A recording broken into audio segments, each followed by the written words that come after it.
You're watching Oilers Nation Everyday with Tyler Yaremchuk. Your one-stop shop for all things Oilers. A 36-hour travel day home, and my reward is watching Cody Ceci play a team high in 5-on-5 minutes. Let's get into it with the lead.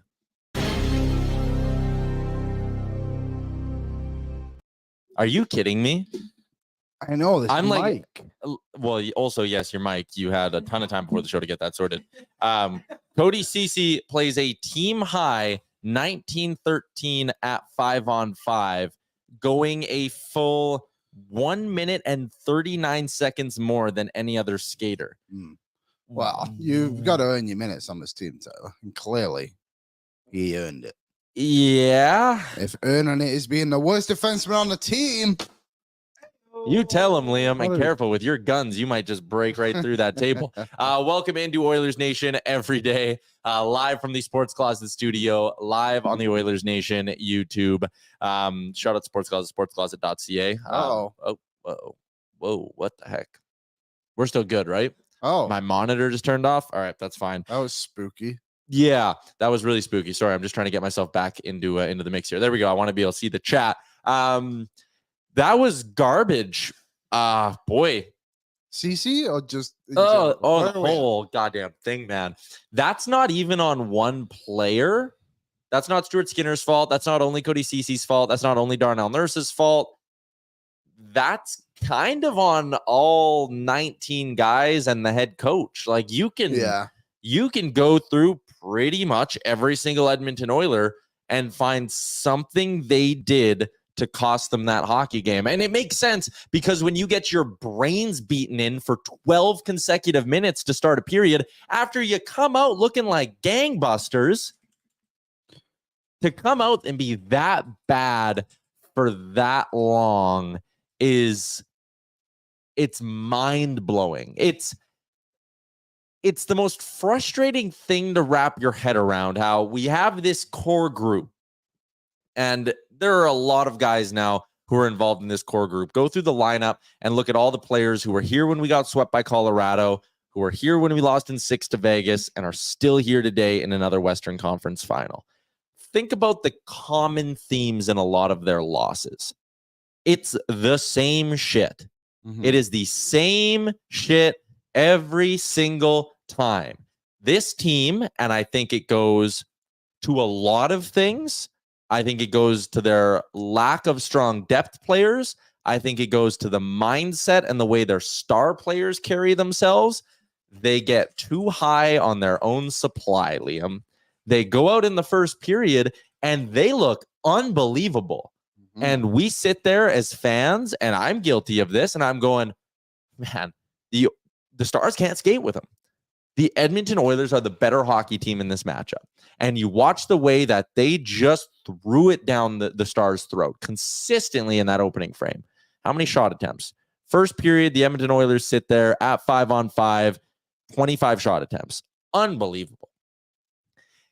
You look so good in the first. We sit there. I just said I'm guilty of it, of going, man, they're gonna win this hockey game 5-0. They're gonna have a chance to go up 3-1 on Wednesday. We can think that. We're not on the ice. Yeah. The guys in the room, and we see it throughout the year with them, when things go too well sometimes, and we've seen it in past years, things go too well, they kick their feet up and go, we're the best. We got Leon Draisaitl and Connor McDavid. We won how many games from December onwards in the season? Holy shit, are we ever good? And what we see is a second period where when you get the pushback from the other team and you've gotten a couple of shifts where your star players have kicked their feet up and gone, hello, point night. Can't wait to see the board that says Connor McDavid and Leon Draisaitl join these 4 players as the only ones with multiple 4-point games in their playoff careers. Like, that's how they're thinking, man. And then that happens. The Stars aren't driving the bus anymore. And you don't have anybody on this team capable of pushing momentum back the other way. We'll talk about Ceci. We'll talk about Nurse. We'll talk about Skinner. And I see, me like can't play a full 60. It's not even about playing a full 60. We've talked before. Dallas didn't play a full 60. Not even close. But what did Dallas do? They didn't break. They played 12. Well, they bent. Mm-hmm. And when shit got real bad, someone made a play. Miro Heiskanen makes an unreal read to intercept a pass that's being rimmed behind the net. I remember that moment vividly. Jamie Benn takes a guy out on the boards and says, you're my guy. I am eliminating you from the play. I am ending this cycle. The Oilers just don't have those guys. And I mean, they have guys who are dominant in the offensive zone. I just think they're missing pieces who, when you're in trouble, when it's been 4.5 minutes of getting your just skull kicked in by this Stars team offensively, you don't have a guy who, or a pairing or a centerman who you just go, problem solver. Dallas throws Heiskanen out there. Good. Done. They're getting hemmed in, and at least Chris Tanev's throwing everything he's got into it, and he's going to disrupt a cycle, and he's going to flip the puck out of danger, and they're going to get a change in. Edmonton just didn't get that. And where the blame goes around, I mean, listen, Stuart Skinner, I think, played good. I thought he was solid until he wasn't. Well, and we'll talk about that, I guess. We'll talk about that. We'll talk about Skinner. Chris Knobloch. Early in the Canucks series, what did we criticize him for? Why are you running out Nurse and Ceci still? And in game one, when you blew it, and in game, whatever the other game was where he should have called the timeout, we're sitting there going, why are you have timeouts. Use your timeouts. And then what did we get by the end of the series? He was changing up the D pairings, and they looked serviceable. They played good. He used a timeout when they really needed it in game 7, and it worked. It calmed down that team. They didn't give up a shot after the timeout, or if they did, they gave up one. Yeah. And then what do we get last night? You throw Nurse and Ceci out early in the second period, and they get caved. That was the first bad shift. Nurse made a bad read. Nurse couldn't control his gap at all. He gave Jason Robertson. They're lucky Jason Robertson didn't score 6 goals yesterday. Jason Robertson could have scored his first one on that play where he comes in down close to the camera side, so the near side, and Nurse is almost, his feet are almost at the blue paint. And you're just thinking, like, what are you doing right now? It's so confusing to try watch him defend off the rush. Robertson gets that chance, and the Oilers never get momentum back. So you would think, okay, first period, Nurse, Desharnais, Kulak, Ceci, very good. First couple games of this series, very good. There were moments in the first couple of games of the series, he went back to Nurse and Ceci, bad. Yes. So he goes back to Nurse and Ceci in that shift in the second, and it's terrible. And what does he do? Plays those two players almost, I mean, Ceci number 1 in 5-on-5 minutes, Nurse number 3. Bouchard's right in the middle of it too. So how, as a coach, great numbers here from Zach Lang. Nurse and Ceci, 852 of 5-on-5 time on ice. Shot attempts 13-8 for Dallas. Goals 1-0. Expected goals 0.86 to 0.11. Scoring chances 8-1. Awful. Nurse and Vinny also were not good. But we know Nurse and Ceci are an absolute tire fire. They cannot be trusted with not even second pair minutes. When they're on the ice together, they can barely be trusted with third pairing minutes. Yeah. You go to them, it immediately turns terrible. You move away from them for a couple shifts and then go back to them for the rest of the game. How that is the read that is made by Chris Knobloch is stunning when he made the right decisions last round. You give up 2 goals, bang, bang. Yeah. Last time your team gave up 2 goals, bang, bang against Vancouver, you called the timeout and it calmed your group down. And it let McDavid and Draisaitl reset a little bit. Your stars could go out and start pushing momentum the other way. And then your depth guys can swim from there. They're not going to keep drowning. What are you doing, man? I think he's a good coach. And I think all this rookie head coach, he's coached in the AHL and the OHL long enough. The scenarios you're in are the same. Hockey. It's still hockey. When your OHL team gives up back-to-back goals, you should have learned the lessons then that you call a timeout and calm those kids down. When your AHL team gives up back-to-back goals, you should know by now to calm things down with a timeout. End the run. Why don't you do that? So I saw a lot of people yesterday on Twitter. I saw a lot of people in the post game with Aaron yesterday. Skinner. How about literally anybody effing else? Well, the thing is too that, like, don't get me wrong, Skinner. We'll talk about Skinner. Whatever. I actually think he made some good saves last night. There was that breakaway one which would have made it 4-2. I believe we have the clip. Mason Marchman comes in, makes a great move. He had a good save too towards the end of the second period. But yeah, there's such a really, really good save to his credit. And again, not even like a lucky guy didn't put it where he wanted. No, he like made the save. He read this perfectly. Yeah.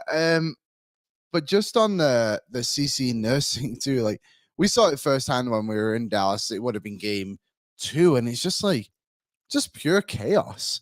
Like I don't know what comes over the two of them. It's like they have a hive mind when they play together that just has nothing to do with each other. Like they just don't read off each other well at all. Like they both want to pinch, they both want to be up. Like neither of them want to defend correctly, or they don't know where the other one's going to be. But the good part about having Nurse with Vinny and Kulak with Ceci is when Nurse or Ceci and those parents want to go up and kind of make that pinch.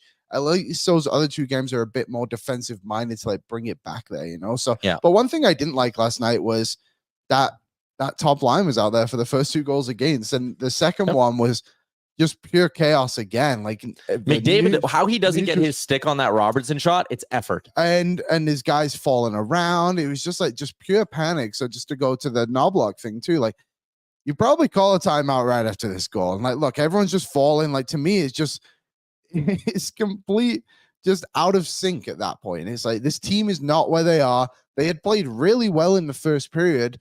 And Dallas weren't the best road team in the league by fluke. They have been in this situation many times before on the road where they've had to come back and win games or at least drag themselves back into the game. They have endless star power.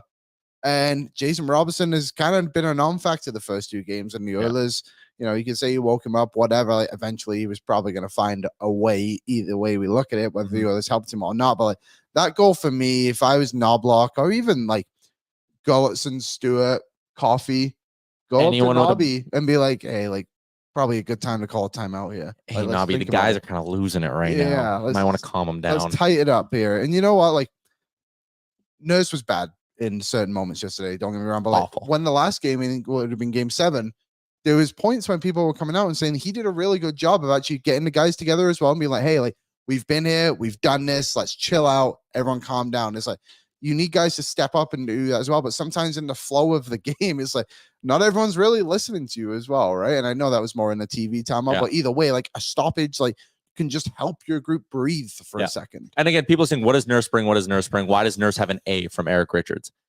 It's not a clown joke.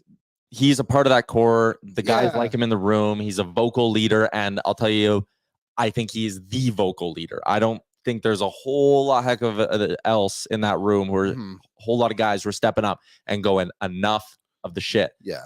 So I do think he's a leader in that regard. I do too. And I can at least I can point to a couple of things that Darnell Nurse does and go, I like that. I like what goes on there. Yeah. With Cody, and unfortunately most of them are off the ice. Sure. With Cody Ceci, Liam, this team their season will end at some point.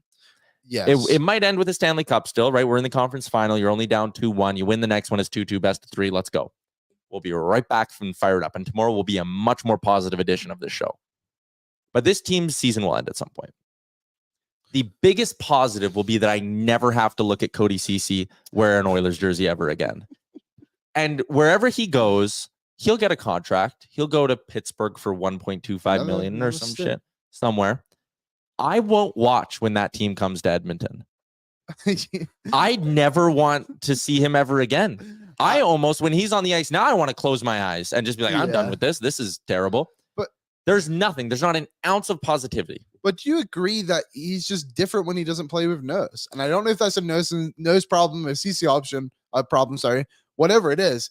He actually looks like better when he's away from, because he's with someone who's steadier in Kulak. Yeah. So the mistakes don't compound. The problem with the two of them together is like bad read, odd man rush. This defenseman can't skate. This defenseman is still at the offensive blue line.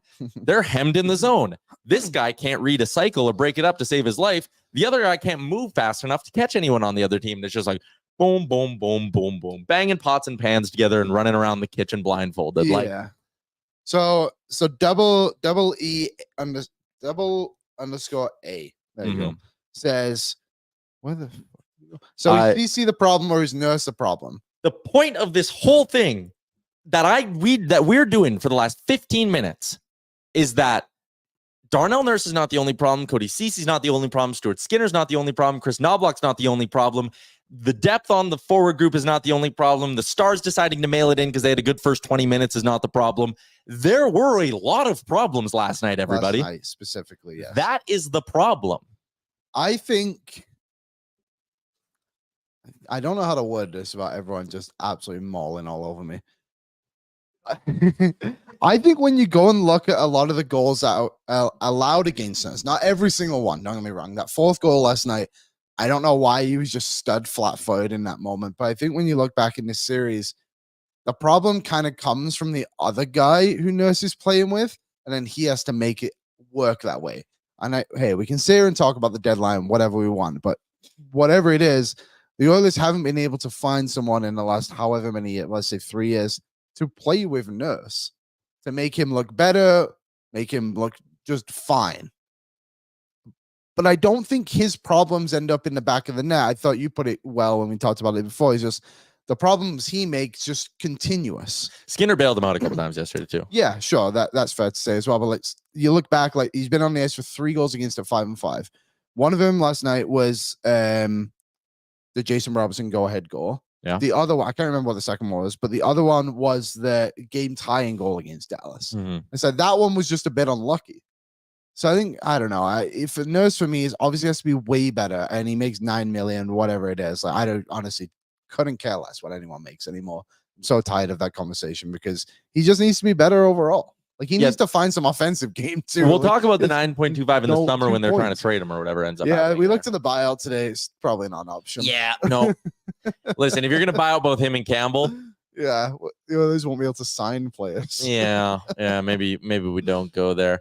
All right, let's continue our game recap. Brought to you by Wendy's. Wendy's uses only fresh Canadian beef that's never seen the inside of a freezer in all their burgers, whether it's a Baconator, Dave Singler, or a JBC. You'll only ever find fresh beef that's real juicy and loaded with fresh toppings. Download the Wendy's app, check out the latest deals, and order a burger that's only job is being delicious. Kumsy's going to join us in like 3-4 minutes here, but I want to get to a couple more things before we bring in Cam. Coom? Yeah.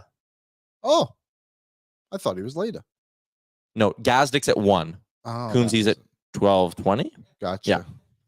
Yeah, he's here. All right. I want to talk about that fourth or the go-ahead goal, the one people are mad at.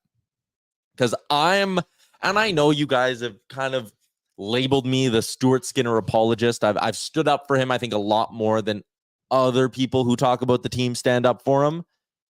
I like to see the upside in Skinner. I see how frustrating being a goalie for this team could be. It's worth pointing out he's had, coming into last night, 4 really, really, really, really good games. 5. You're counting last night? What's the 5th? Games 1 and 2, and then 6 and 7. Yes. 4 really, really good games. 4.5. Yeah. And Naeem, Skinner's playoff numbers speak for themselves. I don't give a shit about the numbers. I really because don't. They're so irrelevant. You have to watch the game and see the goals that go in. But Yeah. Anyway, go on. Like, so far through games 1 and 2, not a single one was stoppable. No. Game 2. Jamie Bengal. That was bad. Okay, maybe he wants the Ben goal back. Yeah. Okay, But 1. go on. Like, that's either way. Can we start with the broadcast view of this goal? That's the first one I want to look at. So they can't get the puck out, and pause right here. Or, we'll let it run. We'll let it run back again. Okay. Yeah. If you can find where the hell Cody Ceci is on this. So, like, look when the play turns around. That's a big old loop from him. And I think the problem here, and I'm not a goalie expert, but yeah, Cody Ceci's at the blue line, man.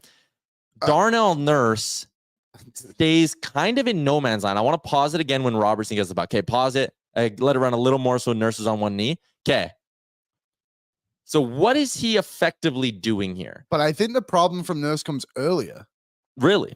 Okay, go back, Aaron. If we can do that. Basically, as soon as they get the puck and loop up before they move, just stop it there. Right there. Okay. So Nurse is that guy at the back when Ceci's coming up. Yeah, he's at the low circle there on the back side of Skinner. And I understand you've got to like give the respect to the back guy there too, but where that play is, that guy's got to make a hell of a play to get to the guy to the back post.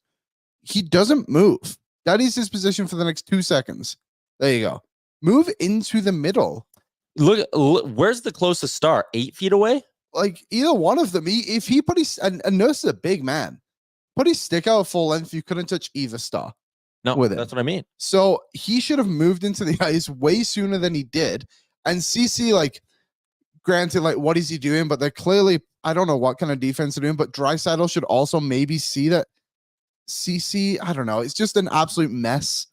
Like, both forwards are on the blue line already. Like, well, Draisaitl's puck watching. Yeah, the whole structure there is just falling apart. But like, Nurse is the last problem, I guess. Actually, the last problem is the puck goes in a damn net. Yeah. But either way, continue with your point.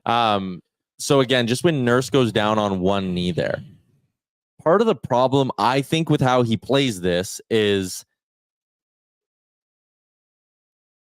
okay, there's going to be a play because that guy's working to the back door. Nurse is in the middle. I think if you're a Nurse, what you need to do is trust that Draisaitl's got him, which maybe he does. Again, not fully exonerating Draisaitl, but if that pass goes back door, it's got to be, it can't be with that much velocity. So I think Draisaitl can get there. You're basically a forcing Dallas to make a good play to score. A very good play. Instead, Jason Robertson, who already has 2 goals, is a 40-goal scorer, has time. He's got 3 seconds to figure out where Stuart Skinner is going to have an opening. And yes, I agree. Stuart Skinner, like, it's 3.5 seconds almost, AB, to pick a spot. And what you're doing there, if you're Skinner, is you're looking at Darnell Nurse, who's kind of in no man's land for you. You're mildly worried about a backdoor pass. So maybe, yeah, he cheated a little and he should have that angle covered. And at some point he should have recognized that Robertson's now at the goal line. But I just think Ceci loops when he should have stopped. Nurse goes down on one knee to take away a backdoor pass because Draisaitl is late getting to the guy. If Draisaitl's on him the whole way, Nurse might realize he has the ability to just go at Robertson. And you could probably argue Nurse should have just gone at Robertson anyways and forced him to make a good play. So there's just so many other problems. But then when you do watch, we have the inside the net angle from Jesse Granger. Credit to Sportsnet for the highlights, by the way. Shout out Sports. Okay. Yes. When you go RVH, what you need to do is you need to have the base of your pad on the post so it seals it. When you go with your skate on the post, it creates this awkward little gap where a guy can do that and throw it off you. He also should have never moved his arm. But again, I think what he's worried about in this case is he's starting to think backdoor pass or wraparound, so he cheats. Again, he cheated. It's not a good goal to give up. Very, very bad goal. But everything that led to Jason Robertson having the time to pick up this hole is on the guys in front of him. Do you think, and I agree, do you think Skinner is playing a little overconfident in this moment, despite allowing 3 goals? Like, again, he had made some big saves, and then like you said, it feels like he got lazy a little bit. Yeah, like, I thought overconfident was a little nicer way to put it, but yeah. Just a comedy of errors in front, and the CC tandem does it again, and that second line of having, that's the damage you're going to have, I guess, when you have Kane and Holloway on that line too. I keep seeing, okay, let's bring in Kumy because I'd like his take on this as well. He's chomping at the bit. The Notebook is brought to you by Boston Pizza. It's been 30 years since a Canadian team has won hockey's ultimate prize. I don't know if you guys saw last night. There were a couple people kicking around. Canucks fans, Jets fans, Leafs fans in attendance, supporting the Oilers. Wow. It's good to see. Good to see the support. Team up for the win and Canada's 30-year drought with Boston Pizza. It's Thirsty Tuesdays with Kumy, Hot Honey, our boy, back in the mix again. Thirsty Tuesday. Hot honey. Hot honey. I had BPs last night, and I opened the door with my Boston Pizza hoodie on, and the delivery driver just refused to acknowledge it. That's too bad. Really is. Yeah, I think that. Did he look at it and like give you a look or anything? Just didn't even, wasn't interested. No, nothing. Not much humor there, unfortunately. No, unfortunately not. So, Kumy, we're breaking down kind of all the goals yesterday, and a lot of people, like I saw a lot of people are saying Stuart Skinner's got to stop the 4th one, and he should. A lot of people are saying it's not on Skinner at all. I think it's somewhere in the middle in terms of the blame here, and like, I don't know what your read is on how terrible that 12-minute stretch was in the second, but like my problem is that there isn't one guy who's at fault for it. It's the fact that a handful of players make mistakes and the Oilers don't have anyone who goes and cleans up messes in the D zone. Like, it's on more than just Nurse and Ceci, even though they have been terrible. Yeah, this is sort of what happens when the Oilers start to not look good. They start to look bad and they kind of fall out of their game. It's never just one guy, one line, one pairing. I mean, sometimes you can pin these things on the goalie. That happens. But usually when the Oilers fall into these sorts of things, it's it's everyone. Like it's almost shift after shift after shift where people just sort of look out of whack. Like there's a little freeze frame I have on here of this highlight of the go-ahead goal that Robertson scored when you guys were talking about it. And you have Cody Ceci up at the top of the circle playing as though he's a winger. The center Draisaitl's not back perfectly. And then, of course, Darnell Nurse in front of the net just sort of laying down, doing a sort of Chris Russell thing. Like that's what we always teased Chris Russell for doing, just laying down there. And then you kind of imagine, like, the read that I had on this and what sort of pissed me off about this highlight was, can you imagine a situation where flip everything around and instead of Jason Robertson going in on Skinner, it's Evander Kane or Dylan Holloway or Corey Perry or somebody? Do you think Dallas's center, whoever it is, or whoever their D-man, whoever it is going to be just flat in front of the net, or one D-man is going to be up where the winger is? No, they're going to be getting cross-checked in front of the net. It's going to be a pain in the ass. It shouldn't be easy for Jason Robertson to go down there and get that positioning and be able to try and jam the puck in. Like there are, like, one of your defensemen, Ceci's all the way up, like he's waiting for a breakout pass as though he's a winger. Nurse lays on the ice. Draisaitl doesn't get back and do anything physical. There's so many things going wrong that it almost feels like the team gets infected by this lack of focus, lack of presence as to what they're doing, and they just get so soft in the defensive zone. They fall out of their positions. They're skating around in loops. They're not starting and stopping. It's just, you look at what happened after the first period, and it's so corny and so cliche to say, but it became so obvious that Dallas just wanted this more. They decided, you know what, we can take this game. Yeah. And Pete DeBoer talked about that. He said step one was them winning battles, and they absolutely did. And again, it's everything. Like they were able to turn their cycles that should have been 30 seconds turned into 90 because Edmonton didn't have players who could make plays and get pucks out. And it's frustrating. Again, like you watch Dallas, and like when they get in trouble, if Heiskanen or Tanev are on the ice, more often than not, even Lindell, I think, does a pretty good job with his feet, and he's somewhat physical, but like those guys just find ways to make plays to get you out of trouble. And if it's flipping it to the other blue line with good draw weight and doing it that way, like, yeah, that's all good. Like they'll bite that bullet because they know, okay, next guy's coming over the boards are going to be able to do their job too. And with Edmonton, it's just, they still try to make the home run play when they've been hemmed in. Yep. They don't just want to hammer it down for an icing, which you can understand sometimes, but they try to just be too perfect. And I think last night it was them trying to be too perfect, feeling too good about the first period, and Dallas just bearing down on them physically and smothering them a bit. It's very, very frustrating. We got a little bit of news from Oilers skate today. Oh, yeah. Weird news. Pretty weird. We'll start with the not weird part. Stuart Skinner is going to get the game 4 start. Okay. That's the right call, right? Or was there any part of you that was sitting there going, starting Pickard sparked him last time? No, I think like Skinner's performance yesterday should have sparked the Oilers. He made some great saves, and that fourth goal is such like, it's a shame it went in because the Oilers obviously lost, but it's a shame because they put a dampener on the good game he had. Yeah. I like that Mason Marchman save was an elite stop. He had another one late in the second where it was kind of like, I don't know who it was coming down the wing. Like it was nailed for the far corner, and he managed to like get a pad on it and kick it out. So I can't see how we're looking at this series right now. And like, he's been right there with Ottinger. Yeah. Ottinger has clearly been the better goalie. Don't get me wrong, but like, all we needed, been really good. Like coming into the series, Kumsey, all we were asking was for Skinner to be like somewhat close to Ottinger, and I think he has been. Like Ottinger's given up weak ones too. That Hyman goal in game 1 where he just like slid it through his legs, that was terrible. It was not good at all. Even like, sorry, Kumy, go ahead. Oh no, I was just going to say that Ottinger hasn't been as much of a world beater in this series as you can expect. But one of the weird patterns in this series that I've sort of noticed is that it almost feels like Ottinger gets better as the game goes along, and it's maybe that's just the whole thing with Dallas and with Edmonton. Dallas has these slower starts and they come on, but Edmonton gets these.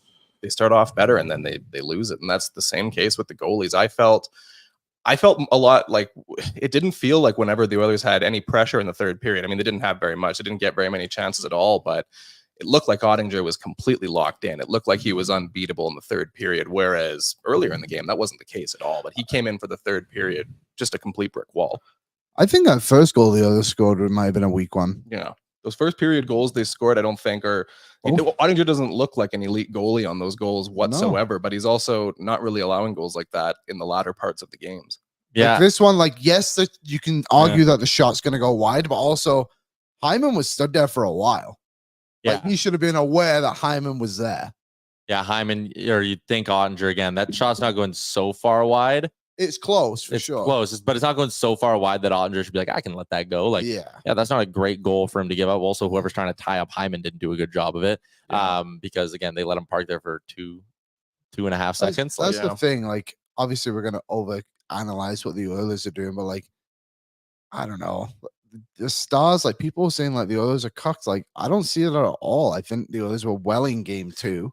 I honestly feel the same way I felt after game 3 in Vancouver, where it's like if the Oilers bring their game her winning A level, they beat this Stars team. And Yeah. I'll be honest, coming into this series, I didn't view it that way. I thought if Edmonton brought their A and Dallas brought their A, it's still a coin flip. But dude, I look at the way Edmonton controlled game 1 for the most part, left me very impressed. Game 2, when they weren't their sharpest offensively, they hunkered down defensively and played a really good game. And last night, when they're at their A level like they were in the first, Dallas can't keep up with them. Dallas can't skate with them. That's where I'm at here. Has your view of this series changed at all through 3 games? Yes and no, a little bit. Dallas, it's almost a similar thing. They're not the exact same team, but it's almost a similar thing to what they had with Vegas last year. And I think it's an interesting thing because the Oilers all regular season, one of the commenters just said this and I noticed it. They never had hot starts and fell off. That really wasn't the thing that they did. It was always a slow start and we were complaining, oh, geez, why didn't the Oilers start playing until halfway through the second period? And now it's completely different. You wonder from a coaching standpoint, are you sitting there and accepting you've got a lead, let's sit there and play a different style. Whereas what you probably should be doing is, oh, we've got a lead, let's keep doing what's working for us and continue going. And that's kind of what I wonder is this is sort of the thing that happened last year against Vegas as well, as you run those lines over and over and over again. And as time goes along, it's harder to play that style throughout the entirety of a game when you're just getting, wave after wave of Dallas forward coming after you. And that's what it was with Vegas last year too. I remember there'd be games where it was the game 6 elimination game. I was at that one, and the Oilers had a pretty nice quick start to that one. Fogle scored bang right away. Right away. It looked like, oh yeah, look, the Oilers have got control of this game. And then as time went along, it was just continuous pushing from Vegas, continuous nonstop. Every shift almost looked the exact same. And eventually they just burn out and then they kick through, and it looks kind of like what Dallas is doing there too. I heard you guys chatting. It was sort of the thing the Oilers get after their first period. They're sitting there thinking, you know what, we did our job. Let's, ride out the rest of this game. And we've got ourselves an easy win. And that just simply isn't the case with a team like Dallas, because it's 4 lines that can all score, 4 lines that push things forward. And I think part of it too is like there are so many nights in the regular season where they have a first period like that, and the other team sits there because it's February 11th and they just flew into Edmonton. Yeah. They sit there and go, fuck, it's a McDavid Draisaitl night. We're cooked. And they don't fight back, because they're on game 3 of 4 on the Western road trip and it's game 62 and whatever. So I do think that allows the Oilers to develop this habit and mindset of like, when it's going well, they think it's just coast time. And right, I made the joke like Leon and Connor gonna get some cool NHL graphic after the game about they're the first ones to do this since Mario and Yager, and everyone's gonna laugh and have a good time and talk about how great this team is. In the playoffs, that's just not going to be the case. And over a best of 7 series, like, Dallas is battle tested enough. They've blown leads themselves in these playoffs that have been ugly. They've had comebacks in these playoffs. They're battle tested enough as a group to know not to roll over after the first. And what's frustrating from Edmonton's perspective is if we just go in the last 3 years, 1, 2, 3, 4, 5, 6, 7, this is the 8th playoff series they've been in as a group, largely the same roster. I just don't know how they can keep allowing themselves to make the same mistakes.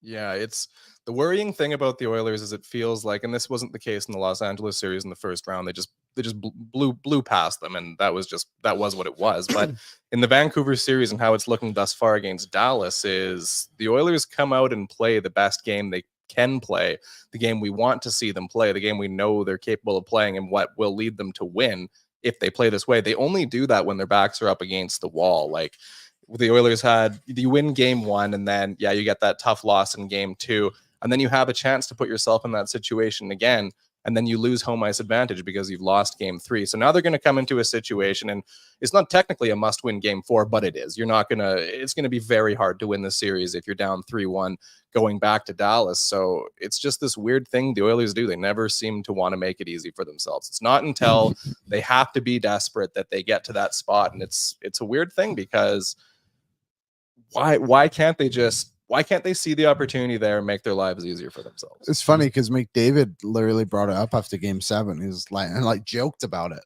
but it's beyond the joke now. So you had a 2-0 lead and you couldn't defend it. You couldn't weather the storm. Like Dallas is obviously going to have a pushback. They're probably going to get 1, but to allow them to get 3 and what they're 13 shots in a row. And Dusty Nielsen tweeted out from what the post game comments were, but Nurse's comments on it was basically, it's hockey. Sometimes it happens. Like, man, no, this is the Western Conference Final. That cannot happen. Just sometime, right? Yeah, like it's not just sometime. This is not just sometime. This isn't February where you're playing Columbus and it's damn, we lost again to the Blue Jackets. Yeah. No, come on. Like, you have to figure that out. You know? And if you don't, you just don't win, right? You don't look back at Stanley Cup champions as, in 7 of our wins throughout the playoffs, it was just, it's whatever happens. It's hockey. Fuck it. We're just doing our thing. Like he could have literally said is like, sometimes it happens in hockey, but for us, it's unacceptable for that to happen. And we need to address it. Like that could be the comment and that would be completely fine. Because sometimes it does happen, but it can't just be, damn. We also have not even talked about they lost 2 of the final 4.5 minutes of comeback time because Darnell Nurse made another dumb pinch and stuck his leg out. It's like, it was acted shocked. It's like, dude, you literally tripped them. That's the most obvious tripping call. When you make a bad pinch with a guy coming at you, you don't get to make that face after. That's a penalty. That was so bad. That was just at that stage in the game while you're trying to pinch. I mean, you've mentioned this a million times throughout the year. The Oilers love their home run play, and they always seem to do these things when forwards have been on the ice for an extended period of time. The D-man's pinching in, and you're like, well, why not just play back? Like, be contextually aware. And you just wonder sometimes what it is. What it is that goes missing, because it's staggering that in Saturday's game in Dallas they can play so well defensively and keep that thing so close, and then after you've got your lead at home and it's if you play the exact same game pretty much, then you've got this thing locked up and it just disappears. Weird. You know what too, like the refs weren't calling much last night. I think what was it? I think that was the Stars' only power play. And what I will say is, I think early in the game, I was frustrated by the clear game management. The Oilers were up 2-0, and they missed 4 calls. There was a board on Fogle, there was a high stick on Nurse, there was a trip on Brown, and there was a trip on Draisaitl. The first 3 I remember really clearly being like, "What are we doing?" Yeah. And the last one I think was a trip on Draisaitl or something like that. But there were 4 plays where I thought the Stars deserved penalties, and it was very obvious that a Kazari-led officiating crew is fully in on the game management thing, right? Like you can't affect the game if you give the Oilers a power play now. It could be 3-0. You could decide the game for Dallas. Got to let Dallas compete. And then towards the end, I thought the Marchment dive was a terrible call. Hyman rocked him from behind. Yeah. And Marchment didn't see it coming, and the puck, I don't even think was all that close. Like, that diving call was terrible. But again, that's a ref who at the time, Edmonton was now trailing in that game 3-2. Or no, was it just tied up? They just tied it up. Yeah, Rico just tied up. Later. Okay, well, I don't want to affect this game too much. So, and he didn't even wait. I know some people were saying like, oh, well, Marchment laid on the ice for a long time after. Like maybe that's why they called it. But like when you watch the replay, man, cross-check happens and Kazari is instantly both. Yeah. Like he knew it was a penalty, but had no interest in giving a power play. And the Nurse penalty was a trip. It was absolutely a trip. So yeah, there was a miss high stick on Nurse, missed right before Robertson made it 2-1.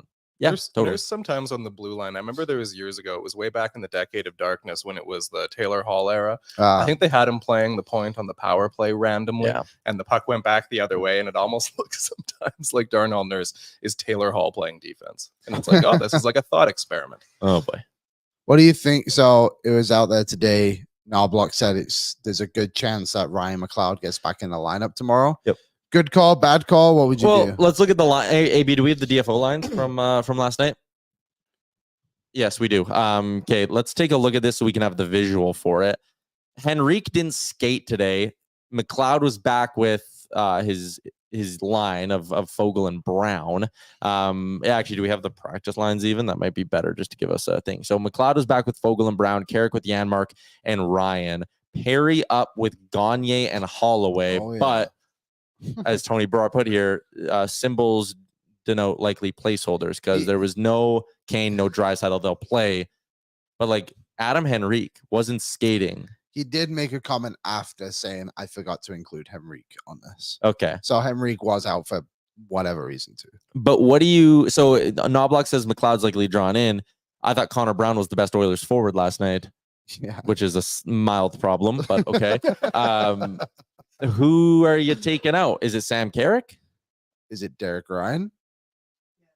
I think it's I think Derek it's Derek Ryan. Ryan. Could be, yeah. I think Carrick's been solid. And Yeah. Ryan sometimes just gets into these things where it's like, boy, oh boy, I'm 35 years old. Mhm. And that's kind of it for him, isn't it? Like, That does he happen. just can't do it every night, unfortunately. I think he does a great job. But to take him out for Ryan McLeod, who should be pissed off, shouldn't be such a bad thing.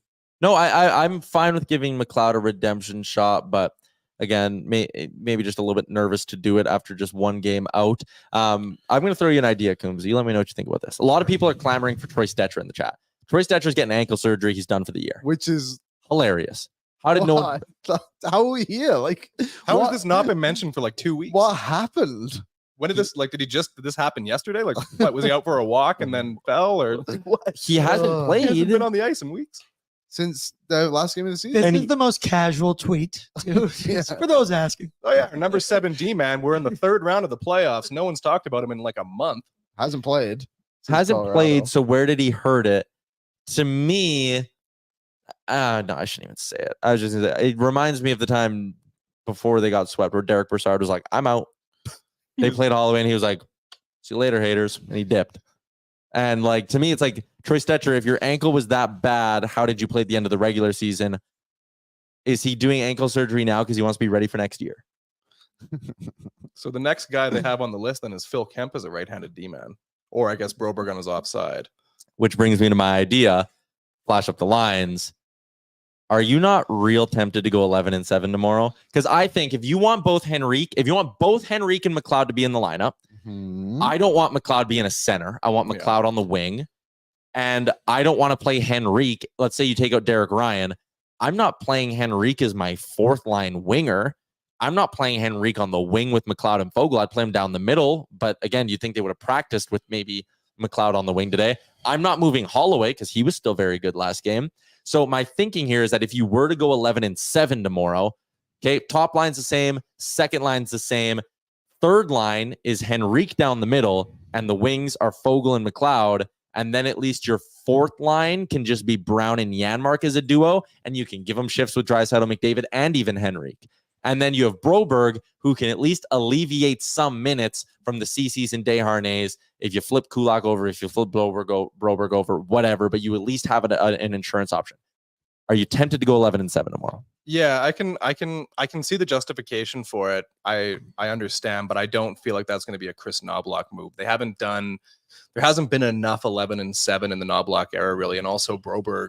I mean, he hasn't played throughout this playoffs. As far as I can remember, he didn't come in the LA series, Nope, did he? No. Didn't play once. Yeah, he didn't. He hasn't suited up at all in this playoffs. So it's kind of, are you going to throw him in there in that situation? It's kind of, is that actually going to be an upgrade? Is this going to be hard to go up against Dallas when your 4th line's just 2 guys? Can Connor McDavid and Leon Draisaitl take those double shifts? I definitely agree with the idea of if they're going to bring McLeod, and I really hope it's not as the 3rd center. Like I felt throughout a big part of the season was better when he was playing on the wing. Like, remember when he was on the left wing with Leon Draisaitl in the middle and it was Fogle on the right? Maybe that's a line you can reunite and put some more depth on your 3rd line around Henrique. Maybe Kane plays with Henrique. Some kind of mix-up they've got to do, though, because this is sort of what happened in the Vancouver series as well, is they made their big lineup changes and things happened. I mean, you kind of have to do it now for Game 4 because you can't wait for Game 5 in Dallas to make huge changes. Like, you can't wait for Game 5 in Dallas to bring in Broberg or something like that. So whatever your big move is going to be in this series, I think you got to do it for Game 4. All right, AB, that'll be our Short Ford Giant question for the day, brought to you by our friends at Short Ford the Giant and their fantastic service department, whether it's the mobile service van, whether it's their countless bays that can get your vehicle in and out quickly, or even their valet service. Short Ford the Giant, plenty of reasons to make them your next dealership. Check them out in Sherwood Park. Check them out online, shortford.ca. AB, can we put a poll in actually to make it 11-7? Would you be a fan of seeing 11-7?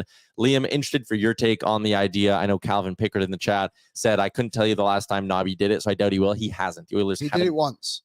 Oh, there was a time in the I regular believe season. there was an injury and wasn't. Oh, no. That's what happened. Remember Philip Kemp played and we were all like, "Oh, they're going to go 11-7," but Philip Kemp just played on the right wing. You're right. Yeah, they gave him his first shifts as a winger that he's ever had professionally. Yeah, I yeah. completely forgot that. So technically, no, that wasn't 11-7, but the closest we've come under the Nobby era. I just don't see it happening. I don't know why the coach would go to something he's not familiar with. Game form of the Western Conference Final. I just seems like a push for them to go that way. I think one thing that would be interesting is, what if you go first line the same, second line, hear me out, Fogle, Dry, Holloway, third line, Kane, Henrique, Brown, and your fourth line is, I guess it would be Yaremchuk, Carrick. Ryan? Who's the We're other guy? taking Ryan out, right? Can't remember where I'm at. Oh, McLeod. McLeod, that's right. Oh, you could put fourth line, McLeod on the left McLeod. wing, and I know it's not an ideal situation, but that third line, if you remember, had a little bit of a stretch there right after the deadline where they were pretty good. It was right around that Washington game when Brown got his first goal. They were creating some stuff. I agree. Fogle in the top six might not be the answer, but his forechecking has actually been pretty good, so he might be Might good. wake him up. Might be able to give something. You could try him or McLeod there. Again, far from ideal, but I think it gives you a bit more depth. And also, I would not take Carrick out of the lineup. I think his face-offs are actually becoming a bit too valuable for this team at the moment. How about the opposite of depth, and they load Connor and Leon on the top line and say fuck it for the rest? Well, hey, they We'll actually just might. figure it out. They might go do or die tomorrow. Right? We wouldn't be surprised. I to would see not that. be But I shocked. think a way to do that is to go 11-7. Yeah, but I don't think Knobloch will. So I think it's almost a bit of a dead conversation. To be I know, but like, honest. why wouldn't he? I think there's logic in it. If they Because had better you can- depth on the blue line, then maybe it works. If it wasn't Broberg as the option, like nothing against Broberg, he's a good skater, good athlete, but there's no experience there. If Stecher actually was available and was healthy, then I think maybe it makes more sense. But you're throwing a babyface D-man in there. I don't know if he makes any difference. Yeah, like this, it's interesting because the others went out and got Stecher and essentially have just had 6 defensemen the whole time, even though they had Broberg and Stecher to possibly play. Like, I just don't think they have any thought of doing that. And I know that's kind of maybe a crazy thing for me to say, considering the bold decisions Knobloch has made. But like, I just cannot see a scenario where Philip Broberg plays minutes in this playoffs, unless that's with everybody healthy. Like, something crazy would have to happen. Like, Vinny or Ceci would have to be on the ice for 6 goals against them. They put 5 of them in their own net. Like, I just can't. Knock see on it. wood. That's Yeah, here's the open. don't manifest that. But I don't know. I think Broberg could play. I think he could play, and I think he would do well. Yeah. But I just don't think they'll do it. Calvin Pickard, Stecher is a waste of assets because they never had plans to play him. I think he was an insurance policy. Look, like, no one's. Like, he was only ever going to play if someone got hurt, and they played him down the stretch sparingly because no one got hurt, but they knew they needed to keep him fresh. And now I don't know what this is all about. I don't know why he needs ankle surgery now. And also, 4th round pick, quite frankly, who cares? Like, Yeah. it's not like they traded a 1st round We're pick trying to for win Troy cups. Stecher. Yeah. The point was to bring in depth because your next guy up was Philip Kemp, Yeah. who is a right winger. Yeah, that 4th round is not going to make a difference until the 2030s. Who was Yeah. the last 4th rounder to play for the Oilers? I honestly couldn't tell you. William Lagesson, maybe. He was a 6th rounder. Yeah. There you go. I'm gonna find out. You get back Jay to in the chat says go 14-4. Might have to go 15-3, to be honest. Well, like, I made that joke yesterday with original Posar on. I went back and forth with him, but I was like, you might have to go for it. You might have to just start playing 4D, which is almost what Dallas is doing, to be fair. Yeah. Like, oh yeah, Oilers gonna have to roll 4 defensemen in game 4. And OP was like, who's the 4th? And it's like, well, yeah, actually, because lost in this whole Nurse, Ceci, how shitty are they? Who's the worst? Vinny Desharnais sucked yesterday. Yeah. He looks slow. It looks like just like against Vegas last year. The, Exact same thing. the last 4th round pick to play a game for the Edmonton Oilers, Caleb Jones. There you go. Fun. There you go. That's where we're at. So, screw your 4th round pick. I'd rather take a broken ankle Troy Stecher. Put him on there with one leg. Hey, it can be worse. Cannot be worse. All right, Kumsey. Appreciate you hopping on and doing this. Another fun one. I feel like every time we've done these, they've been after losses. The last, I think. Oh no, last time was after one game. right after Vancouver. Yeah, you're right. Never mind. That was a Last time pretty was good fun. one. That was Yeah, fun. I don't know. I got to wear the Chris Pronger jersey again for game 4. They won it in game 1. So yeah, the Oilers won game 1. You wore your Chris Pronger jersey to Greta. Yep. You haven't worn it since. I haven't worn it since. It was a rookie move on my part. I know better than that, and I will wear it for Game 4 for sure. Although I got a lot of shit for having a Chris Pronger jersey, so I was kind of nervous. I was like, should I keep wearing this? Willie Lagesson was a 4th round pick. Yeah, good pull. Yeah. There you go. I thought he was later. All right, Kumsey, thanks for doing this. Short forward. Brought to you by Short Forward the Giant. Our giant question, our poll question right now in the chat. We'll get to your results. We are asking everybody 11-7, good or bad idea. AB, do we have an update, or does one of you have an update on the results of the poll? Yep. Currently, would you go 11-7? 43% yes, 57% no. I also voted no on my personal. Breaking news, kinda like half breaking, from Frank the Breaker Saravalli. Knobloch says he is also considering a change to his defensive lineup for Game 4. He didn't reference him by name, but Philip Broberg is a possibility to enter the lineup.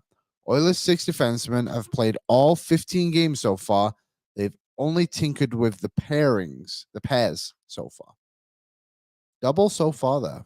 I don't know if that's grammarly That is correct. the double so far. Well, that one through Chat GPT, Frank. Oh, Frank's saying it, then there's a shot it's happening, obviously. Okay, but I think it's 11-7. we're going back to the Derek Ryan and Ryan McLeod debate with the players I'm going to bring up. Oh, God.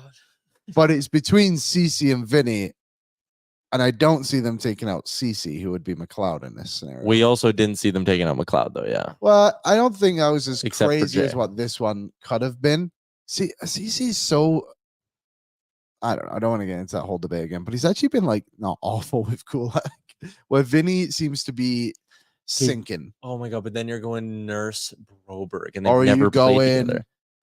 Nurse Kulak, Oh. and then just not playing Broberg and Ceci. Oh. And basically being like, hey guys, you're playing 12 minutes tonight, and CCU will play on the PK. Where he's been good. Credit where credit is due. The PK has been good, and CC is part of that. Yeah. Maybe that's what you're gonna do. Because Kulak, he's been good, and you know you're gonna get the best out of anyone. Like I could play with Brett Kulak and be a serviceable NHL defenseman. Well, yeah. Hey. I think I could. I think he could. Yeah. I believe in you. What do you think of that one, chat? Yeah, Kulak chat. Kulak and Nurse, do you go bold? Like, here's the scenario in all of this. The Dallas Stars' third pairing is Ryan Suter and Alexander Petrovich, who Like, literally Alex- wasn't in the league. Has been in the league for like 4 or 5 years. And last year, everyone was saying Suter should retire because he was so bad, and they're just playing him. Right? Yeah, I Isn't mean, that crazy? Petrovic played 11 minutes at 5-on-5 yesterday. How many did Suter play? 14. And they get him beaten up, or like kind of.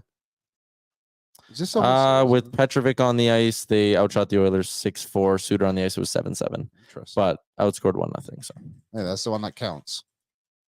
okay. You know what we got to do, Liam? Just before we're gonna keep going with Oilers talk, obviously for with Gazdic in a couple minutes, but we do need to talk a little betting for our friends at Betway. You can get a free bet right now up to $200 if your first bet loses. Place a bet with no minimum amount required, and if the bet loses, you'll get a refund up to $200. You can then use that money to bet on your favorite sports. This offer only available outside of Ontario. The Oilers come into tomorrow as -135 favorites. Also, if you want to create an account, scan the QR code on your screen right now. Oilers are -135 favorites on Betway, +125 to win in regulation. If you want to get a little greedy and juicy, you can take them on the puck line as well at +180.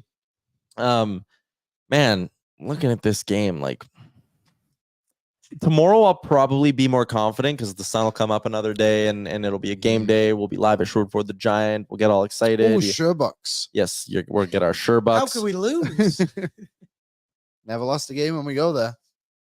Have they really not? Really? I don't know if that's a fact. I'm Yeah, I don't speaking know. into What it. they some yeah, why not? positivity here. But anyways, just I'm gonna wait for the lines to come out, but they need a depth goal at some point. I think They that's got one yesterday. Adam Henrique scored Yeah, the you're game-tying right. goal. Yeah, you're right. The So game before, they got one from Brown. okay, you know what? Game one, did they get one? Game one. No, it I was could use the power play it goal. was Hyman dry. Yeah, But okay. the fourth line was good. Yeah, fourth That line was good in that game. So AB, maybe I'll do that for the betting segment. Good idea, Aaron. McDavid to score a power play point -115. Draisaitl -105. Bush +130. Nuge plus 175, Hyman plus 185. I am locking in Hyman and Boosh. Boosh. Yeah. Power play point. They're due. So- Power play's won for its last 13. Someone put it in there before, and sorry, I'm forgetting the name, and I made a comment back saying, well, they're just not getting power plays. That power play they got yesterday was so close. Like the McDavid one, like there was a good save by Ottinger. We forgot to address that. Like that was tight. But like, Draisaitl had a one-timer from Dry, the off. yeah, and he fanned on it a little bit, but like they need to, and I know you said they missed some calls, but like the Oilers need to get them in vulnerable spots so they do what Darnell Nurse did at the end of the game.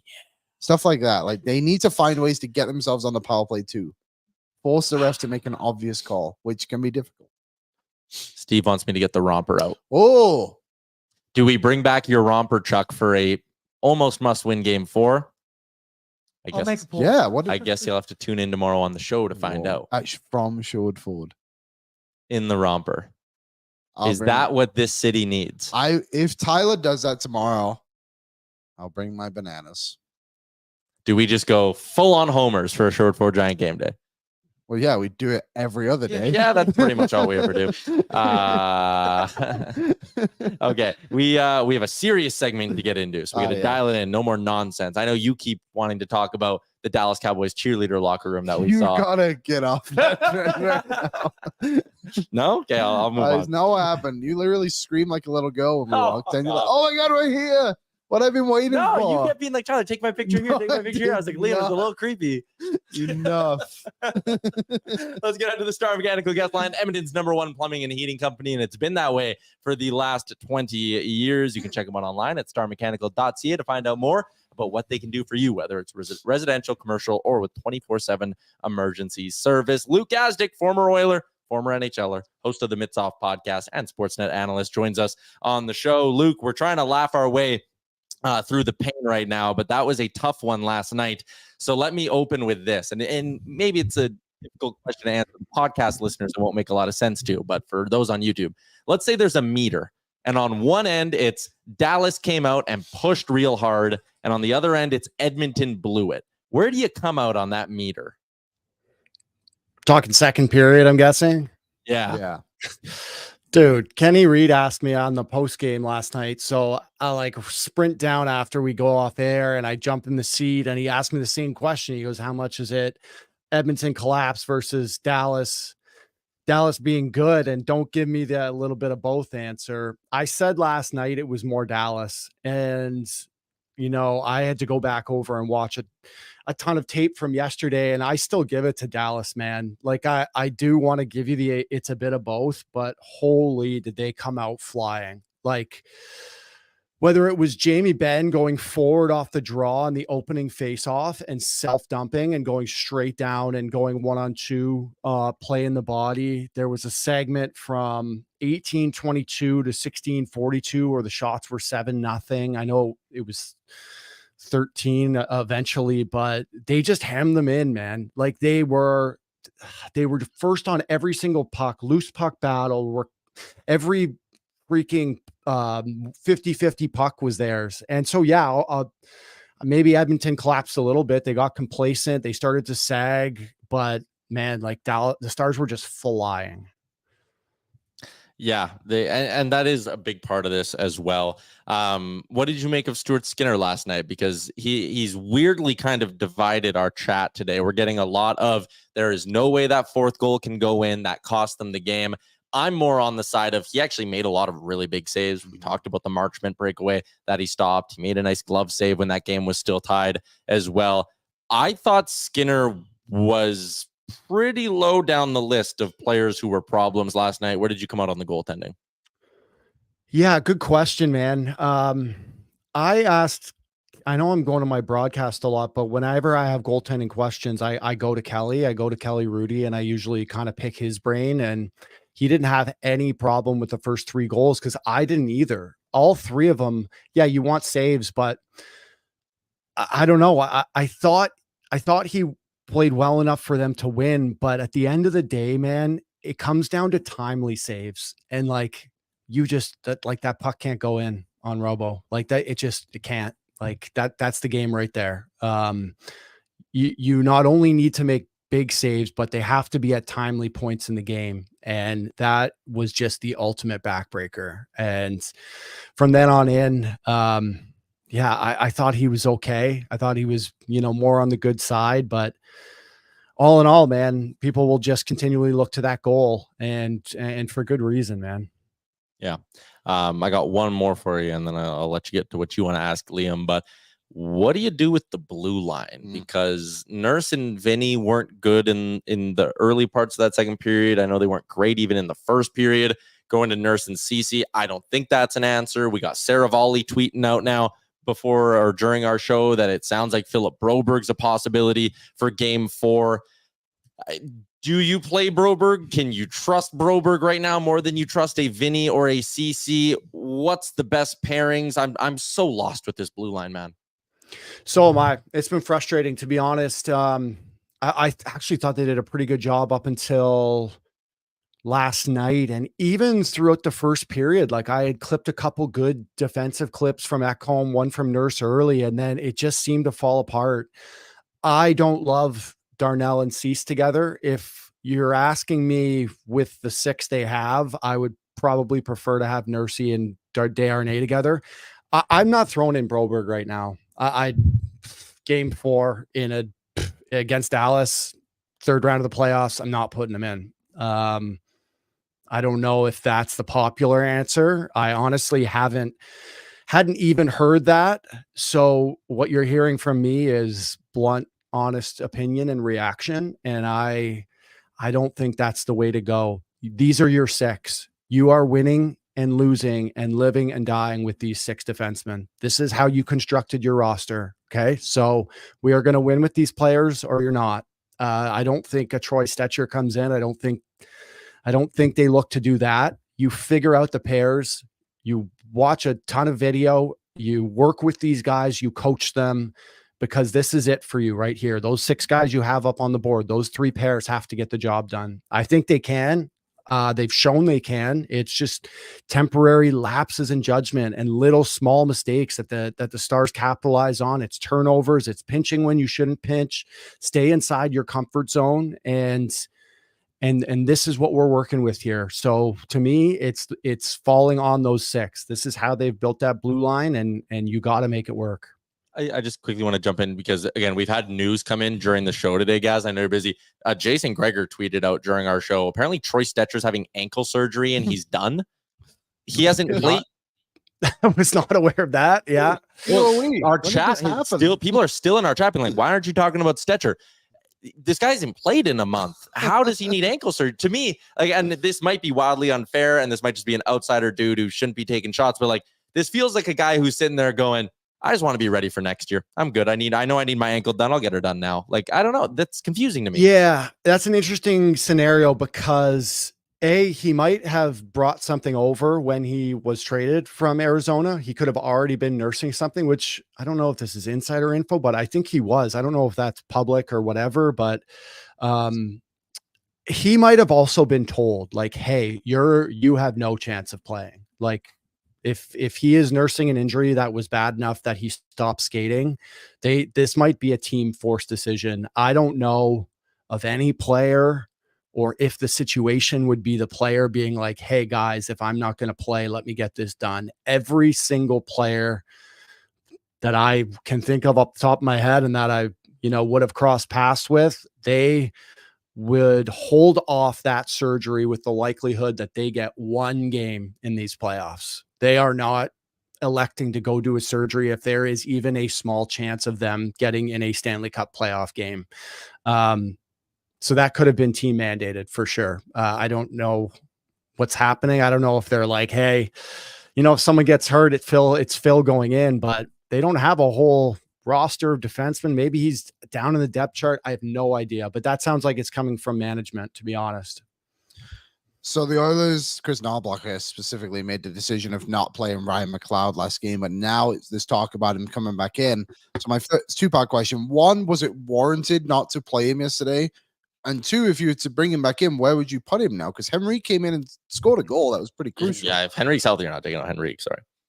So I didn't love the McLeod one, but I think it was I don't want to say a long time coming. It was just a buildup of smaller mistakes that I think you've seen just kind of build up for him over time. I want to say it's the second goal. Now I don't even remember, but second goal in Dallas, game 2, Ryan doesn't win the 50-50 puck on the wall. And then McLeod just doesn't get in the lane and he doesn't get a stick on it. And if you look at it on replay and you slow it down, it just doesn't look great. Like you watch Dallas come out to the lanes to block shots. Pavelski's kicking his leg out to try to get sticks and feet on it. And I really didn't like that. I think something like that would be where Knobloch is like, okay, I've had enough. I was a young player once too. I had no idea how to block shots when I was younger. It's a skill, but he wouldn't have been my first guy coming out, put it that way. If he comes back in, you guys know I love him on the wing more than I do at center ice. So why not just slide him in on the left side, keep Rico in the middle, maybe even keep or throw Fogs over there and just slide Brownie down with Janmark and Carrick. Like that makes sense to me. I thought I was watching Rico a lot last night because I wanted to see how he looked, whatever injury he's going through or went through, and he was skating well. So I think he can play center ice. He can take those minutes, throw Clowder on his wing, maybe move Fogle over to his right and just shift everybody down one. That's what we kind of thought would be a good idea when Henrique was coming back. Mm-hmm. Would you do anything else to the forward group? Do you think the top 6 is defined the way it is? And that's what I'm thinking now too, I'd love to see pairs get in a game. I would love to see Sammy Gagne get in a game, but to be honest, Connor Brown is playing some of, if not the best hockey I've seen him play as an Oiler. The last 2 games, game 2 in Dallas and game 3 last night, was noticeably good. He still makes the odd mistake where it's a hope pass. There was one turnover at the blue line that went straight back to transition for Dallas on an odd man rush. And you're like, damn it, Brownie, like just make the play. But the legs are going and that's all you can ask. That's half to 3/4 of the battle with a player like that, is to have some jump in your legs and to have some pep in your step. And it looks like he is. So I don't know outside of that. The second line with Leon and Kaner and Dylan hasn't really worked, I want to say. I don't love it. I wouldn't touch line 1.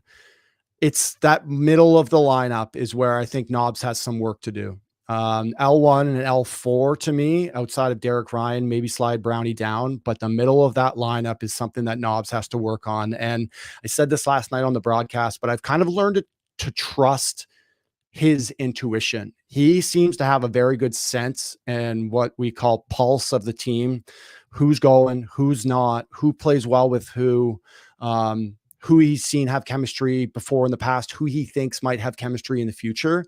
I've kind of looked at some of his lineup decisions and been like, don't love it. And then it ends up working out. So for the most part, I've really liked that side of KK and some of the choices he's made. So kind of interested to see what he does, but it's the middle of the lineup for me that might need a couple tweaks.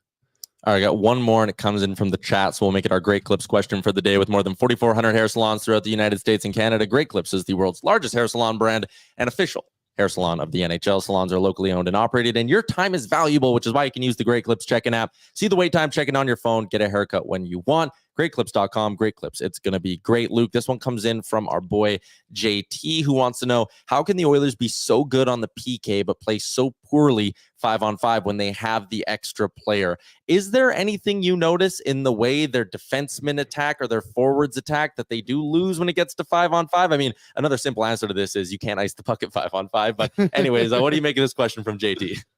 Well, JT, I can see it now in my head. I remember so many coaches yelling at, not me because I wasn't part of the power plays, but yelling at our power play units. Why can't you work as hard as we do shorthanded as we do with the man up? Like, to me, it's just a mindset. Because as soon as you get on power play, you see guys start to get a little complacent because you have that time and space, and it becomes it just becomes a little stagnant and a little passive, where to me, it's all up here. Like, they're getting their looks The one power play where Davo had a really good chance. Yeah.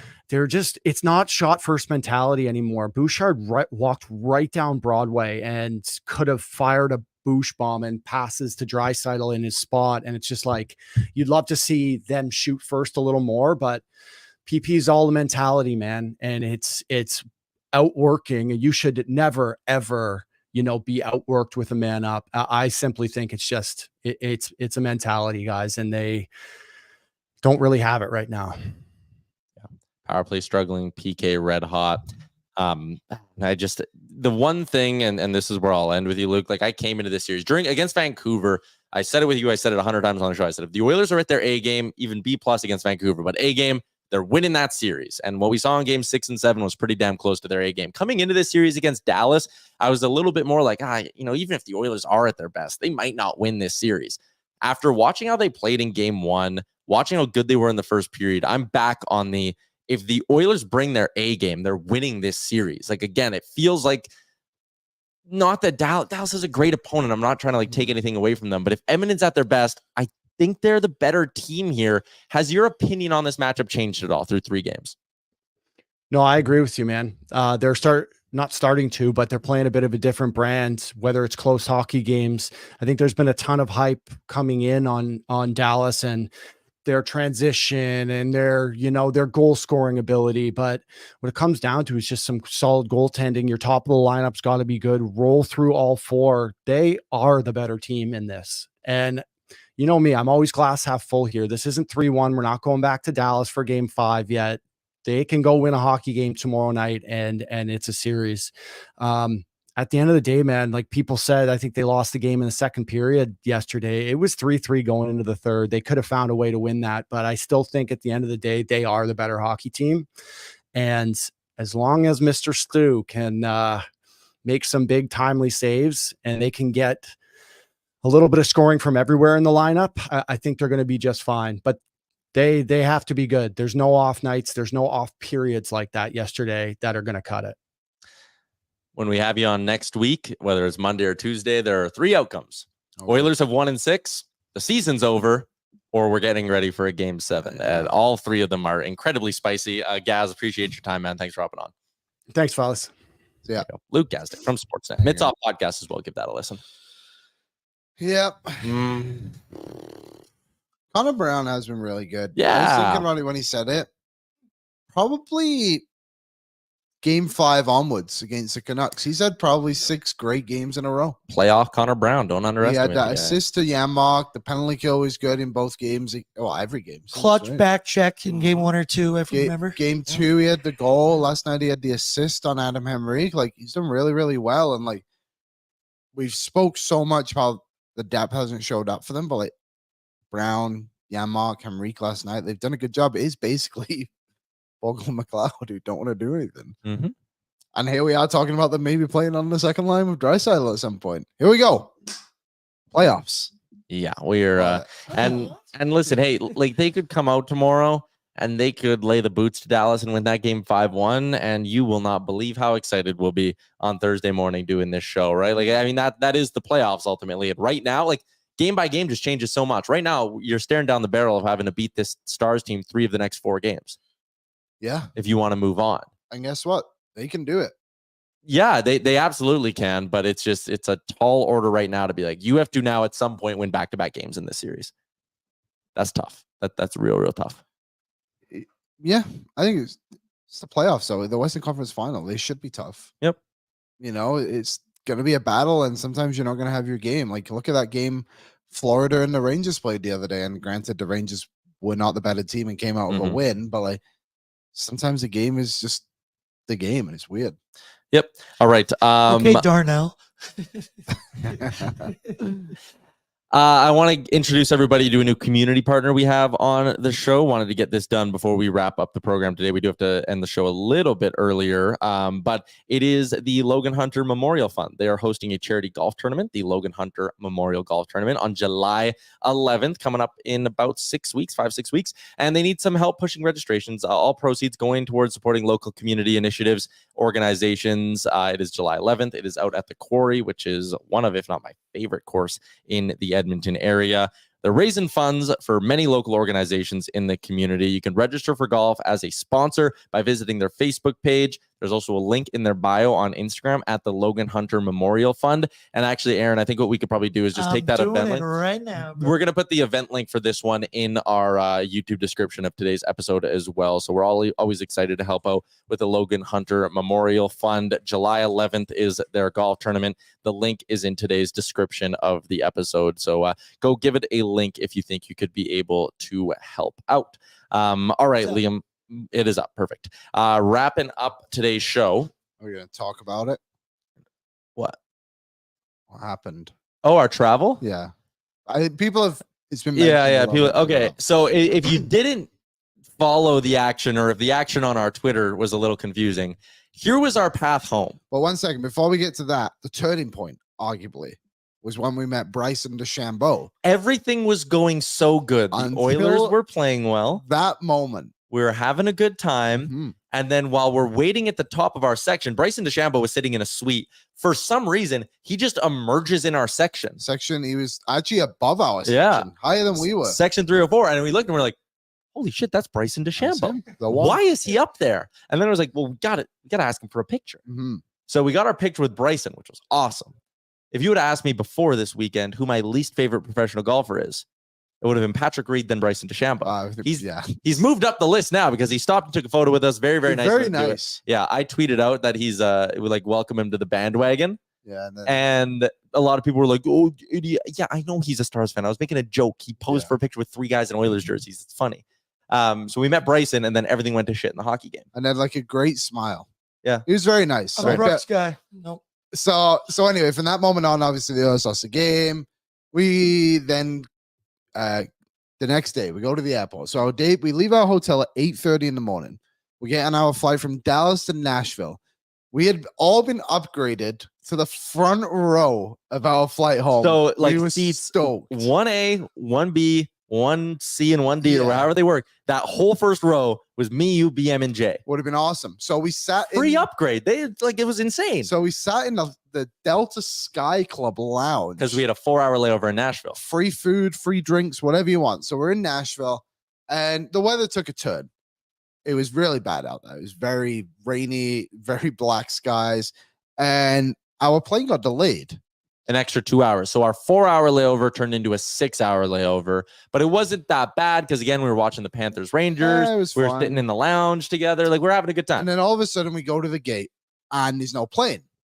And we left and went to the gate. And they're like, another 20 minutes. So we go back in and basically before our ass cheeks had even touched the chairs we were going to sit back down in, it was like flight cancel. I think BM got an email. Yeah. I was like, holy moly. So that all happens. We go out to the carousel to get our bags. Well, actually, even maybe before we get there, Jay's already on the phone starting to rebook. At this point, it's maybe 4 or 5 o'clock.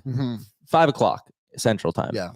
And we get an email and it's like, hey, like it looks like we're going to be rebooked onto tomorrow. And we're actually going to get this 1 p.m. direct flight. It would have been great. So we were like, holy shit, this is awesome. Like, okay, it's 5 o'clock. We'll go get our hotel in Nashville. We'll go for some drinks on, like we'll make a night out of it. We'll wake up tomorrow.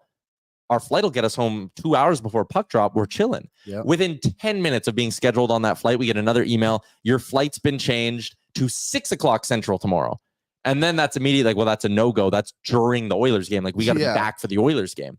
So then Jay's on the phone forever trying to get through. And we end up getting this flight that is Nashville to Atlanta, which by the way leaves at 5 a.m. Yeah. So we're in Central Time right now. Yeah. So we get our hotel. We were at our hotel for 6 hours. Well, because, and again, like Nashville to Atlanta with a 67-minute layover. Yeah. And then Atlanta to Vancouver, 4 hours in Vancouver, home for 5:30 is the new plan. So then we go to Nashville to Atlanta, no problems. We get there. Literally as we land, it's like, oh my God, our flight has been delayed. So there we are. So our flight had been delayed. I literally had just woken up. I was sleeping on the floor. I put this on the show yesterday too. So we got to Atlanta, and luckily our flight actually didn't get delayed, but we weren't 100% sure. So we sprinted to our gate, which if you've ever been to Atlanta Airport, it is a massive airport. 7 terminals. But the train was broke. So we ran from one terminal to the next, and luckily that train was working. So we got into the next one, and then the heavens opened. It was like crazy rainstorm. Insane storm again. So we got delayed a little bit longer. And then from that point on, it was pretty smooth sailing. But we went Nashville, Atlanta to Vancouver to Edmonton. And then a funny little thing that happened was we were in the Vancouver airport, like ready to go, last leg of the flight. And we got an email saying our flight got delayed. And we're all like, no way. But it turns out it was actually the flight that had been delayed the day before in Nashville that we would have been on because we had all checked into had been delayed again till 7:30 or something like that. So luckily we got home, and then I think I got home at like 6:30 or whatever it was. But it was an absolute nightmare. And the baggage, we literally waited for our bags for 4 hours. So that was the other thing too, is like when we were sitting there and we got our new flight and it was like, okay, let's get our bags. It's still at this point like 6 o'clock. And it was like, okay, we now know we got to be up at 3:30 tomorrow, but it's only 6 o'clock. Let's get our bags, go to our hotel, get dinner, and we're still going to get like a decent sleep here. We didn't get our bags. We sat at the baggage for 4 hours. It was nuts. 4 full hours of literally just sitting there doing nothing because they couldn't find the recording equipment. No, they couldn't find anyone's back. Like, it was nuts. And like, people just started to leave, and some people didn't even know the flight information, and like, everything had changed. It was a disaster, really. But we are here to tell the tale. Yeah, we made it. And we got to watch the Oilers blow that game yesterday. Yeah, I kind of wish I was in there. All right, we got to wrap up this show because the studio's getting used. But we'll be back tomorrow live from Sherwood Ford. Jason Demers is going to be on the program, so we'll have JD coming in to tell us the truth, because he's kind of in the middle of this matchup now with the Stars and Oil. He's in Oil. Chuck will be there. Could be. Bananas will be there. All right. Sherwood Ford Giant Game Day. That's going to be a lot of fun. We'll have our keys to victory for Sherwood Power Sports and Marine as well. But that is a wrap on today's edition of the show. Thanks for venting. Thanks for tuning in. Everyone in the Charm Diamond Center's YouTube chat, you were great. Shout out to Gaz, Kumsey as well. We will be back tomorrow, noon Mountain Time, to get you set for Game 4. Let's do it. Thank you for watching Oilers Nation Every Day. Hit the subscribe button to never miss a show. And for more, visit OilersNation.com.